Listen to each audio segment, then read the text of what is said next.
Hi friends, எல்லாருக்கும் நமஸ்காரம். இன்றைக்கி நம்ம பார்க்க போகிற ரெசிபி சாப்பிட்டுக்கு ஏற்ற செம்மையான டிஷ்ஷு. பச்சை மாங்காய் தேங்காய் அரைச்ச குழம்பு. மாங்காயோட புளிப்பும் தேங்காயோட ருசியும் சேர்ந்து இந்த குழம்பு ரொம்ப நல்லாயிருக்கும். நம்ம பாட்டி காலத்து ஸ்டைலில் ஒரு பச்சை மாங்காய் தேங்காய் அரைச்ச குழம்பு தான் இது. 10 நிமிஷத்துக்குள்ளே இந்த குழம்பு ஈஸியாக நமக்கு தயார் பண்ணி எடுக்கலாம். எப்படி செய்யலான்னு பார்க்கலாமா? டைம் வேஸ்ட் பண்ணாமல் வாங்க வீடியோக்குள்ளே போகலாம். சூப்பர் டேஸ்டான இந்த குழம்பு பண்ணுறதுக்காக ஒரு பச்சை மாங்காய் நான் எடுத்து வச்சுருக்கிறேன். நல்ல புளியான மாங்காய் தான் நம்ம இதிலேக்கு யூஸ் பண்ணணும். 3 பச்சை மிளகாய், கொஞ்சோண்டு இஞ்சி, இவ்வளோ சின்ன வெங்காயம், ஒரு பெரிய வெங்காயம், இவ்வளோ தான் நான் எடுத்து வச்சுருக்கிறேன். மாங்காய் நல்ல புளி ஆயதுனால நம்ம அதிகமாக காரம் இதிலேக்கு சேர்க்கணும். அதனால் பச்சை மிளகாய் நல்ல காரமான பச்சை மிளகாயாக இருந்தால் நல்லாயிருக்கும். மாங்காய் தோல் மாற்றியதுக்கப்புறமா இதே மாதிரி கட் பண்ணி எடுத்து வச்சுருக்கிறேன். அதே மாதிரி பெரிய வெங்காயம், சின்ன வெங்காயம், பச்சை மிளகாயும் கட் பண்ணி எடுத்துருக்கு.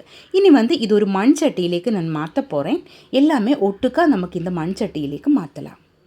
அதுக்கப்புறமா தேவையான தண்ணி இதிலேக்கு ஊற்றலாம். அதிகமாக தண்ணி ஊற்ற தேவையில்லை. மாங்காய் சீக்கிரமாக வெந்து வரும். அதனால் அதிகம் தண்ணி இதிலேக்கு சேர்க்க தேவையில்லை. 1/2 டீஸ்பூன் மஞ்சள் தூள் இதிலேக்கு சேர்த்திருக்கு. தேவையான உப்பும் போட்டிருக்கு. இனி நமக்கு தண்ணி ஊற்றலாம். பாருங்கள், இவ்வளோ போதும். மாங்காய் சீக்கிரம் வெந்து வரும். இது அப்படியே இருந்து வேகட்டும். இந்த டைமில் நமக்கு இதிலேக்கு தேவையான தேங்காய் கூட்டு தயார் பண்ணலாம். அதுக்காக 1/2 கப்பு தேங்காய் மிக்சியோட ஜார்லேக்கு நான் எடுத்து வச்சுருக்கிறேன். இன்னும் சில இன்க்ரீடியன்ட்ஸு இதிலேக்கு சேர்க்க வேண்டியது இருக்குது. அது கடுகு தாளிக்கும் போது நமக்கு சேர்க்கலாம். இப்போ 1 டீஸ்பூன் சீரகம், 3 பல் பூண்டு, ஒரு சின்ன வெங்காயம், இவ்வளோ சேர்த்ததுக்கு பின்னாடி கொஞ்சமாக தண்ணி ஊற்றி இது நல்லா ஃபைனாக நமக்கு அரைச்செடுக்கலாம்.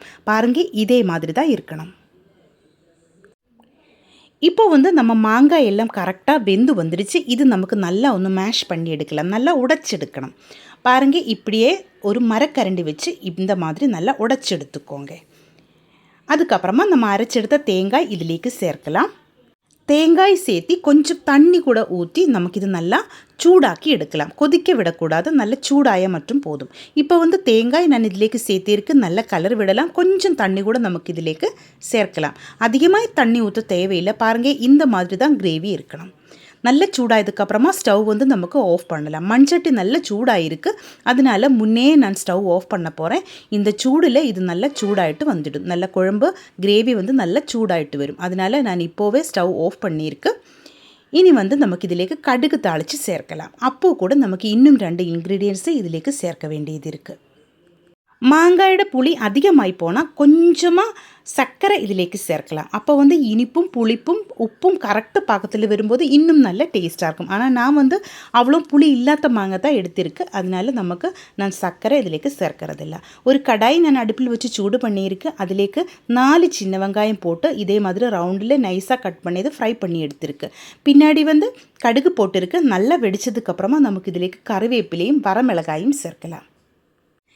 இது எல்லாமே நல்லா ஃப்ரை ஆகும்போது ஸ்டவ் நமக்கு ஆஃப் பண்ணலாம். அதுக்கப்புறமா இந்த 2 இன்க்ரீடியன்ட்ஸும் கண்டிப்பாக நம்ம இந்த குழம்புலேக்கு சேர்க்கணும். அப்போது தான் நம்ம மாங்காய் கறிக்கு நல்ல டேஸ்ட்டாக இருக்கும். 1/2 டீஸ்பூன் வரமிளகாத்தூள், 1/4 டீஸ்பூன் வெந்தயம் தூள், இவ்வளோவும் சேர்க்கலாம். வெந்தயம் தூள் உங்கள் கையில் இல்லைன்னா நீங்கள் ஃபஸ்ட்டு கடுகு தாளிக்கிறதுக்கு முன்னாடி வெந்தயம் போட்டுக்கோங்க. இப்போ நல்லா ஃப்ரை ஆகிருக்கு எல்லாமே. இனி நம்ம குழம்பிலேக்கு இது சேர்க்கலாம். சேர்த்தியதுக்கப்புறமா 2 நிமிஷம் அப்படியே வைக்கலாம். 2 நிமிஷத்துக்கு அப்புறம் தான் நம்ம இது நல்லா கலரி விடணும். இதே மாதிரி கரண்டி வச்சு நல்லா கலரி விட்டு எடுத்துக்கோங்க. நல்ல சூப்பர் டேஸ்டான பச்சை மாங்காய் ஒழிச்சுக்கறி ரெடி ஆகிருக்கு. சாப்பாடுன்னு கூட ஊற்றி சாப்பிட்றதுக்கு சூப்பரான ஒரு குழம்பு தான் இந்த பச்சை மாங்காய் குழம்பு. கண்டிப்பாக நீங்கள் ட்ரை பண்ணி பாருங்கள். இந்த வீடியோ உங்களுக்கு பிடிச்சிருந்தால் சேனல் சப்ஸ்கிரைப் பண்ணுங்கள், லைக் பண்ணுங்கள். கேரளா ரெசிபிஸ் பிடிக்கிற உங்கள் ஃப்ரெண்ட்ஸுக்கு எல்லாம் நீங்கள் இந்த வீடியோ ஷேர் பண்ணி கொடுங்க. ஹைப் ஆப்ஷன் ப்ரெஸ் பண்ணி எனக்கு கொஞ்சம் சப்போர்ட் பண்ணி கொடுங்க. உங்களுடைய ஃபீட்பேக்கு கண்டிப்பாக நீங்கள் கமெண்ட்டில் எழுதி போடுங்க. இதுவரைக்கும் நீங்கள் கொடுத்த எல்லா சப்போர்ட்டுக்கும் ரொம்ப நன்றிங்க. தேங்க்யூ.